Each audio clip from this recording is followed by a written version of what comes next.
Pose with the fans. Pose with the pose with the pose with the fans. Pose with the pose with the pose with the fans. Pose with the fans. Halo everyone, perkenalkan nama aku Putra Lestari dengan NIM 418231005. Aku dari jurusan Ilmu Komunikasi Angkatan 23 dan pastinya aku kelas IK 3. Oke teman-teman, di video kali ini aku bakal ngebahas tentang ruang lingkup dan konseptualisasi sosiologi modern. Dan aku juga bakal ngasih tahu ke teman-teman mengapa sih manusia bisa menjadi makhluk sosial.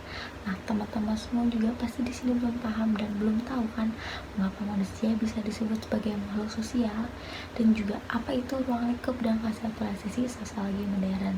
Nah, di video kali ini aku bakal ngebahas itu semua.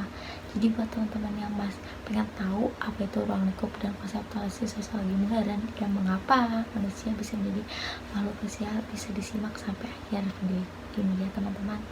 Ruang lingkup dan konseptualisasi sosiologi modern bisa mencakup beberapa studi tentang berbagai aspek yang ada di kehidupan sosial manusia, termasuk ada interaksi sosial, struktur sosial, lalu ada institusi, lalu ada perubahan sosial, dan juga ada konflik sosial. Konseptualisasi ini bisa melibatkan pemahaman tentang bagaimana faktor-faktor seperti budaya, ekonomi, politik, dan juga teknologi untuk mempengaruhi masyarakat dan cara manusia untuk berinteraksi satu sama lain dan juga untuk membentuk masyarakat.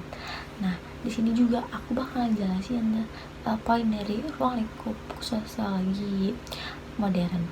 Nah, ruang lingkup sosiologi modern ini bisa meliputi berbagai aspek yang ada di kehidupan sosial manusia yang bisa kita analisis secara ilmiah untuk memahami bagaimana masyarakat itu bisa berfungsi dan juga berubah dan juga memengaruhi perilaku individu. Nah, aku juga bakal memberikan beberapa contoh yang teman-teman bisa lihat di sini ya.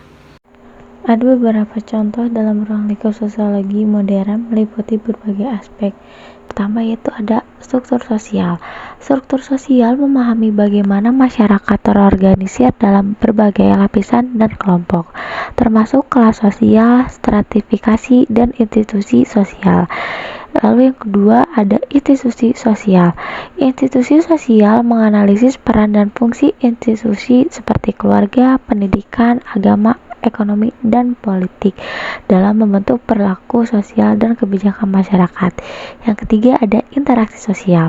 Interaksi sosial menyelidiki cara orang berinteraksi dan berkomunikasi satu sama lain dalam berbagai konteks, termasuk interaksi tatap muka dan interaksi melalui media digital. Yang keempat ada perubahan sosial. Perubahan sosial mempelajari dinamika perubahan dalam masyarakat, termasuk faktor-faktor yang mendorong perubahan dan dampak perubahan tersebut terhadap individu dan kelompok.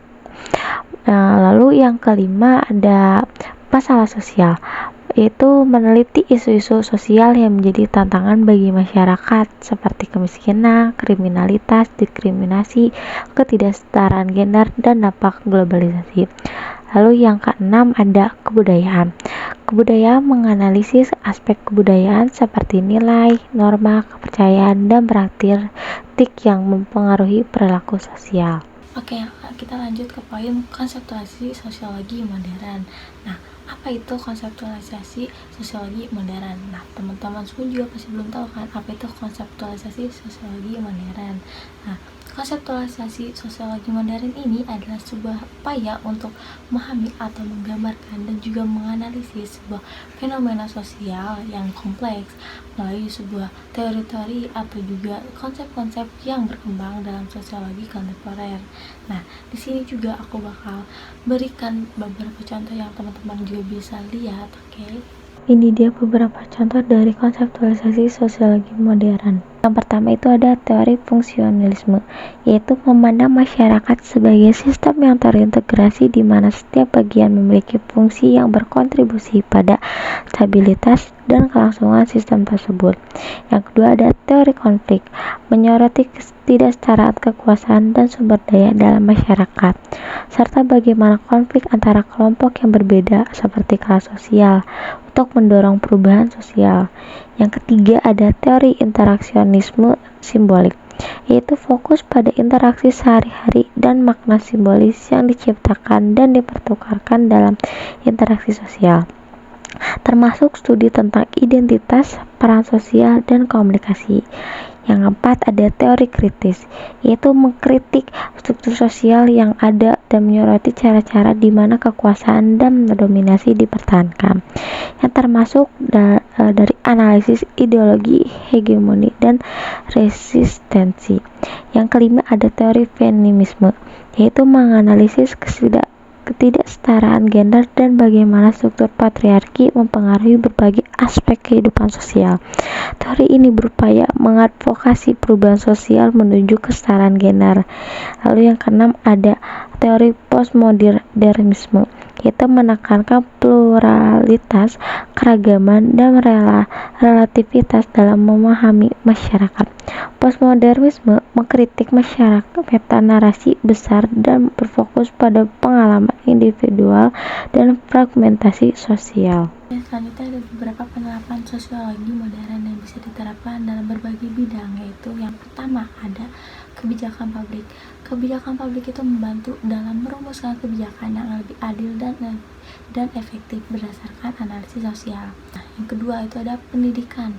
Pendidikan menerapkan pemahaman sosiologis untuk meningkatkan sistem pendidikan dan menangani masalah sosial di sekolah. Oke, yang ketiga itu ada kesehatan. Kesehatan itu meneliti beberapa faktor-faktor sosial yang bisa mempengaruhi kesehatan masyarakat dan juga bisa mengembangkan intervensi yang lebih komprehensif. Yang keempat itu ada perusahaan dan organisasi. Nah, itu bisa meningkatkan dinamika tempat kerja dan juga mengelola hubungan tenaga kerja melalui analisis sosiologis.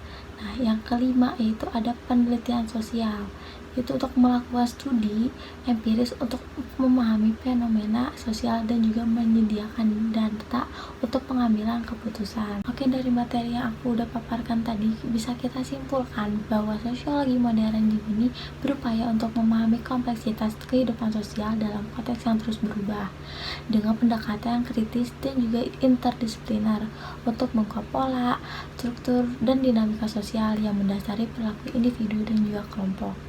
Sosiologi modern menawarkan alat dan perspektif untuk memahami kompleksitas masyarakat kontemporer dan berkontribusi pada peningkatan kualitas hidup manusia. Seperti itu, teman-teman.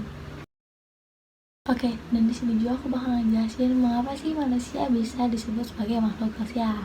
Nah, teman-teman semua juga belum tahu kan mengapa sih manusia juga bisa disebut sebagai makhluk sosial. Oke, karena pada dasarnya manusia itu tidak mampu hidup sendiri di dunia ini dalam konteks fisik maupun konteks sosial budaya. Nah, khususnya dalam konteks sosial budaya itu manusia membutuhkan manusia lain untuk saling berkolaborasi dalam memenuhi kebutuhan fungsi sosialnya masing-masing. Nah, karena fungsi sosial yang diciptakan oleh manusia bertujuan untuk berkolaborasi dengan manusia lainnya. Dengan kata lain, manusia itu menjadi sangat bermartabat ketika ia berguna bagi manusia lainnya. Nah, dan mengapa juga sih manusia bisa disebut sebagai makhluk sosial? Karena mereka ini memiliki kebutuhan dan juga kecenderungan alami untuk hidup bersama.